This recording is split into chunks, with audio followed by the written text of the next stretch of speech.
Hi everybody, it's Miss Erin. I wanted to read you one of my favorite back to school books, which is The Kissing Hand by Audrey Penn. And I actually have read it every year that I've been a teacher, which is a lot of years, like dinosaur amount of years. And I always read it to my own children right before they went back to school. So I want to read it with you today. And it's okay to have all sorts of different feelings about going back to school. And you'll see Raccoon has some really strong feelings about going to school. And you can see what he and his mom do about it. And it's kind of a little bit like Miss Tracy's book, The Invisible String, too. Chester Raccoon stood at the edge of the forest and cried, "I don't want to go to school," he told his mother. "I want to stay home with you. I want to play with my friends and play with my toys and read my books and swing on my swings. May I please stay home with you?" And you might have those feelings about staying home too. But the cool thing is you get to go to school and play with all your friends and toys at school. Mrs. Raccoon took Chester by the hand and nuzzled him on the ear. "Sometimes we all have to do things we don't want to do," she told him gently, "even if they seem strange and scary at first. But you will love school after you start."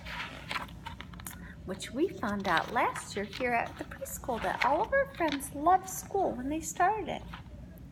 "You'll make new friends and play with new toys and read new books and swing on new swings.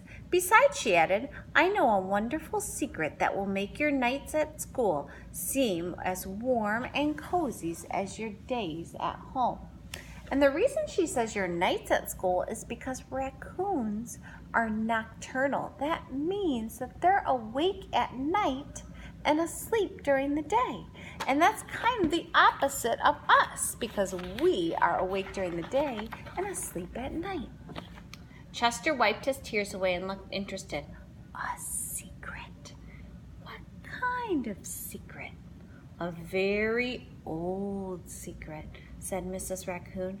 "I learned it from my mother, and she learned it from hers. It's called the kissing hand."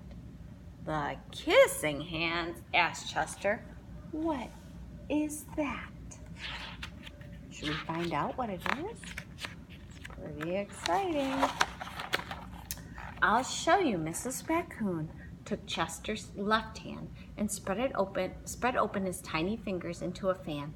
Leaning forward, she kissed Chester right in the middle of his palm. Chester felt his mother's kiss rush from his hand and up his arm and into his heart. Even his silky black mask tingled with special warmth. Mrs. Raccoon smiled.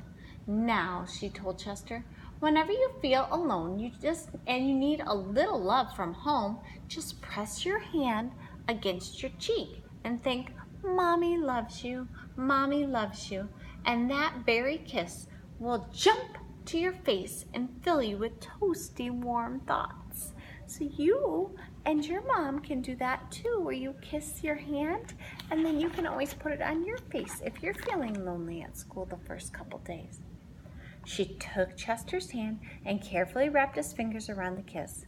"Now, do be careful not to lose it," she teased him. "But don't worry, when you open your hand and wash your food, I promise the kiss will stick." So even if you do that at your house and you come to school and you wash your hands after you go potty, because we all wash our hands after we go potty, and we wash our hands before and after snack, don't worry, because that kiss won't wash off.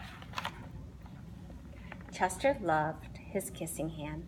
Now he knew his mother's love would go with him wherever he went, even to school, which is so true. Even when our moms and dads aren't with us, and our grandmas, and our grandpas and our family, when they're not with us, they still love us, and we can still feel that love. That night, Chester stood in front of his school and looked thoughtful. Suddenly he turned to his mother and grinned. "Give me your hand," he told her. You see him right there with his mom? And remember, he goes to school at nighttime, so you can see it's nighttime in the picture. Chester took his mother's hand in his own and unfolded her large, familiar fingers into a fan. Next, he leaned forward and kissed the center of her hand. He's sort of changing it, so he's becoming very brave. And he is going to... Now you have a kissing hand too. He kissed her hand too. He told her, and with a gentle goodbye and an I love you, Chester turned and danced away. Mrs. Raccoon watched Chester scamper across a tree limb and enter school. As the hoot owl rang in the new school year, she pressed her left hand to her cheek and smiled. The warmth of Chester's kiss filled her heart with special words. Chester loves you, it sang. Chester loves you.